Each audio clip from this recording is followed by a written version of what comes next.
আপনারা খালেদা জিয়ার বাড়ির সামনে থেকে বালুর ট্রাক সরাইতে পারেন নাই।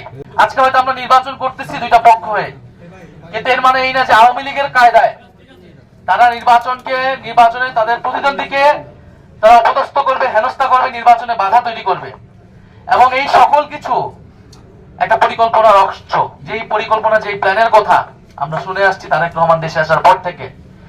সেই প্ল্যান হলো যে ঐক্যবদ্ধ বাংলাদেশ যেহেতু জনপ্রিয়তার শীর্ষে আছে, তাদের প্রার্থীরা জনপ্রিয়তার শীর্ষে আছে, ফলে তাদের প্রার্থীকে আক্রমণ করা, হেনস্থা করা, গণসংযোগে বাধা তৈরি করা, নির্বাচন কমিশন এবং মিডিয়ার উপর চাপ তৈরি করা এবং নির্বাচনকে একপাক্ষিক করা, নির্বাচন ভোট কেন্দ্র দখল করা এবং নির্বাচন ফলাফল নিজেদের দিকে নিয়ে যাওয়ার চেষ্টা করা। আমরা যদি সেই ধরনের কোনো প্ল্যান থেকে থাকে তাহলে 12ই ফেব্রুয়ারি সেই প্ল্যানের রফাদফা হবে এই বাংলাদেশে। আমরা আপনাদের উদ্দেশ্যে বলতে চাই, আমরা 18 সালের ইলেকশন দেখেছি। 18 সালের ইলেকশনে বিএনপির কি পরিস্থিতি হয়েছিল, আপনারা মাঠে নামতে পারেন নাই। আপনারা খালেদা জিয়ার বাড়ির সামনে থেকে বালুর ট্রাক সরাইতে পারেন নাই। আমরা 24-এ দেখছি। আপনারা এর আগে 28 অক্টোবর 3টা ককটেলের পরে আপনারা 3 মিনিটও মাঠে দাঁড়াইতে পারেন নাই। সরকার এবং সরকার দলীয় বাহিনীদের এই আক্রমণ আপনাদের উপর ছিল। আমরা তখন আপনাদের প্রতি সহানুভূতিশীল ছিলাম।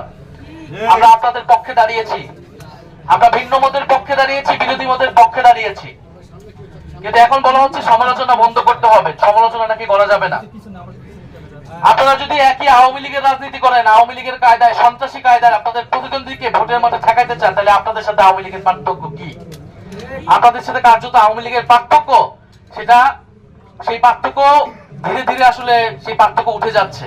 আমরা দেখছি আপনাদের মঞ্চ থেকে জয় বাংলার স্লোগান হচ্ছে। আপনারা আওয়ামী লীগের ভোট যাওয়ার জন্য যা খুশি তা বলে বেড়াচ্ছেন।